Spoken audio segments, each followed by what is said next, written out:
We always hear about a company's profits, right? Earnings per share, all that stuff, but that's really only part of the story. If you want to know if a company is actually healthy, you've got to follow the money.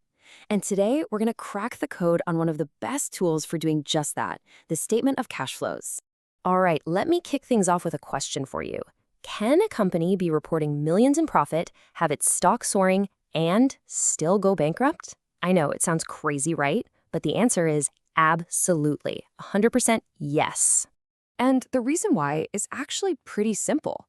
Profit on paper just isn't the same as cash in the bank. You see, a company can record a sale the moment it's made, not when they actually get paid. This little gap between what the accounting says and the actual cash a company has, well, that's what can get a company into a world of trouble. And it's exactly what we're here to figure out. So, the tool we're going to use for this investigation is the statement of cash flows. Its whole purpose is to cut right through all the accounting jargon and just give us the straight facts. Where did a company's cash really come from and where did it go? No more guesswork, just the cold, hard cash. The best way to think about this statement is like a story, and it's broken down into three main chapters.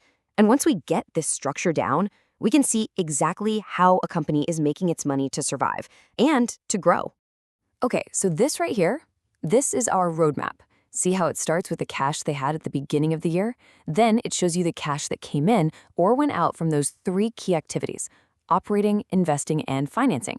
You add them all up and boom, you get the cash they have at the end of the year. It's the exact blueprint we're going to follow. All right, first up, cash from operations. And honestly, this is probably the most important section because it tells us if the company's main business, the thing it's supposed to be good at, is actually bringing in cash. So what are we talking about here? In simple terms, operating activities are just the main things a company does to make money. If it's a coffee shop, it's selling coffee. If it's a software company, it's selling subscriptions. I kind of think of it like my own paycheck versus my monthly bills. Am I actually making more than I'm spending from my main job? So you can see here, it's really two sides of the same coin. The inflows, that's the cash coming in from customers. The outflows, that's cash going out to pay for stuff like inventory, salaries for employees, rent, and of course, taxes. At the end of the day, you want to see a healthy company with way more cash coming in from operations than going out. Now, you might think this is all pretty straightforward, but trying to connect the profit from one report to the actual cash in the bank can get a little tricky. So how do the accountants actually pull this off? Well, what they usually do is use something called the indirect method. They take the net income number and then they work backward, making a bunch of adjustments to find the real cash number. Think of this slide as a bit of a cheat sheet. The main idea is to strip out anything that wasn't actual cash. For instance, they add back depreciation. That's an expense for stuff wearing out, but no cash actually left the building. They also adjust for changes in things like accounts payable, money they owe but haven't paid yet. It's all about turning that accounting profit back into cash reality.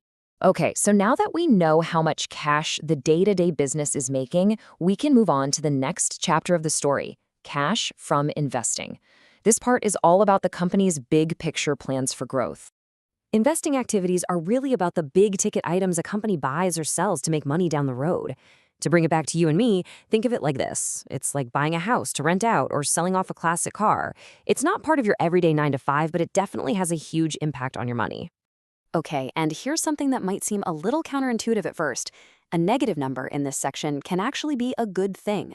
I mean, look at this. Cash outflows mean the company is spending money on things like new factories or new technology.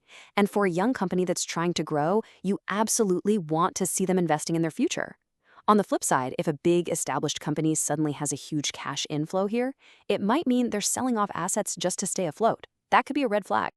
And that, of course, brings us to our final chapter, cash from financing. If a company's operations aren't making enough cash to fund its big investment plans, well, where does it get the money? This section shows us how a company raises money and how it pays that money back to its investors and its lenders. For me, the easiest way to think about this is like taking out a mortgage to buy that house we talked about, or paying back your student loans. It's all about how you manage your debt and who owns a piece of the pie. So as you can see, cash comes in when a company sells stock to new owners or takes on a loan from a bank, and cash goes out when it pays back that debt or buys back its own stock or pays out dividends to its shareholders. Just looking at these flows can tell you a ton about a company's strategy and its overall financial health. All right, so we've got our three pieces of the puzzle: operating, investing, and financing. We can finally put them together to get the whole picture. But before we do, there's a little catch you need to know about. See, the thing is, not every huge financial move a company makes actually involves cash. A company can do some massive things that you won't see in the main part of this statement, but they're still incredibly important to know. Like, for instance, a company could buy another company just by taking on all of its debt. No cash ever changes hands. Or it might turn some of its debt into company stock. These are really critical non-cash events that an investor needs to be aware of, which is why they have to be listed out separately, usually way down in the notes. So, after all this, you might be thinking, is this statement the perfect, foolproof tool for investigation? Well, not exactly. Like any tool, it's not perfect. It's got its limits.